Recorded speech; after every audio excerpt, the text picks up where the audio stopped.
Welcome back, YouTube. It is Saiko, and today we are here with another video in my 30 for 30 series, and in today's video we are going to be discussing the Orlando Magic. But before we get into the video, obviously, like I said before in the beginning of every one of my videos, please consider hitting the like button and hitting subscribe because they both help support the channel and the video. I'm pretty sure that Jonathan Isaac would want you to hit subscribe and hit the like button. So the Magic are actually one of the teams that actually began to tank recently. They were a playoff team, a low-seeded playoff team about 2 years ago.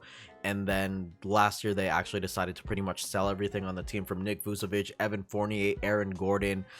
They pretty much sold on their entire core that they had been building on throughout the past couple of years.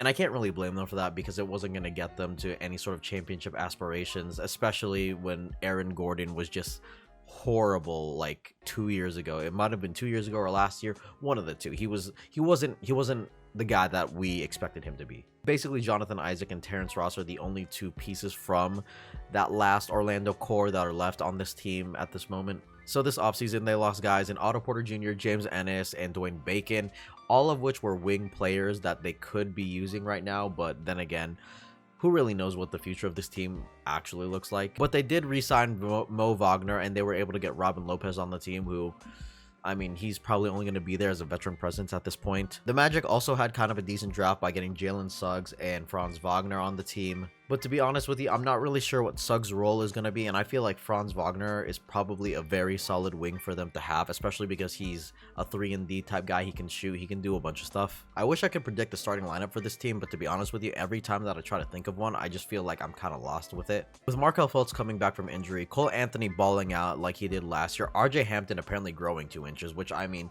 he could be a 1 or a 2, who really knows. I don't really know where Jalen Suggs is going to fit in, if he was even to be a starter in this lineup, or if he could even make it as a starter. But I mean, if I did have to predict the lineup, I would go with a lineup of Markelle Fultz, Gary Harris, Franz Wagner, John Isaac, and Wendell Carter at the 5. I also think that Terrence Ross is probably going to still fit in that mold of a 6-man like he has the past few years. And while he wasn't great, or at least he hasn't been great since his rookie season, I think Michael Carter-Williams is still going to be kind of that vet and that solid backup guy that they have in the rotation. As for Markelle, when it comes to starting, I could actually see Cole Anthony starting, especially with the way that he ended the season. He had like a 30-point game, 50 points, something like that. It wouldn't surprise me if he started over Markelle to start the season. And plus, if Markelle doesn't really even start, or if he doesn't get a lot of minutes, they may just end up trading him, and then Jalen Suggs could kind of fit into that mold of being a 3-and-D, well, not 3-and-D, but a playmaking defensive point guard. Or, you know, Markelle might just request a trade if he doesn't get enough playing time. Who really knows? As for Franz Wagner, I feel like he's going to be a Portland Trailblazers Nicholas Batum type breed, where he's going to come in, shoot threes, and play defense on whoever he needs to guard. I think by the time that the trade deadline hits, Terrence Ross is probably going to be gone from this team, because I just don't really see this team making any sort of playoff push. I think they're going to stay at the bottom of the conference like they are right now. I also kind of think that Gary Harris is kind of going to be in that situation too, where he kind of might want to go to a more competitive team than stay in Orlando, but who really knows? I'm not really sure what he's going to do, especially because his offense every year has kind of fallen off, slowly but surely. Jonathan Isaac is probably one of the lone bright stars on this young team at the moment. It's really dependent on how he comes back from injury and if he can play defense like he was before, because he was a defensive player of the year candidate in my eyes. Hell, if you play 2K, the guy literally wins it almost every year. Wendell also looks like to be a guy with a bright future if he can stay healthy. I really liked him in Chicago. I think my only problem with him was just the fact that he was really undersized there. He's still undersized here, but I think with Jonathan Isaac going to be back in the front court with him, I don't think he's going to be relied upon to really rebound like he was in Chicago. Like I said earlier, I think Robin Lopez is just going to be there to be a good vet to these guys, and probably just to go to Disney World all the time. Who really knows? Lastly, I want to touch on Mo Bamba.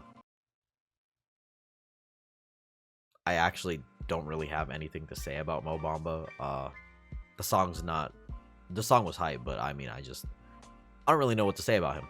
Anyways, I think that's going to be it for this video. I think the Magic are still going to be tanking right now because they don't really have anything to play for, and plus, I think they're just trying to develop their young guys, despite the fact that they have 1,000,000 point guards on that roster. I think they'll figure something out when it comes to that, though, for sure. Thank you guys for watching the video. I hope you guys enjoyed it, and I will catch you guys tomorrow for the next 30 for 30 on the Cleveland Cavaliers.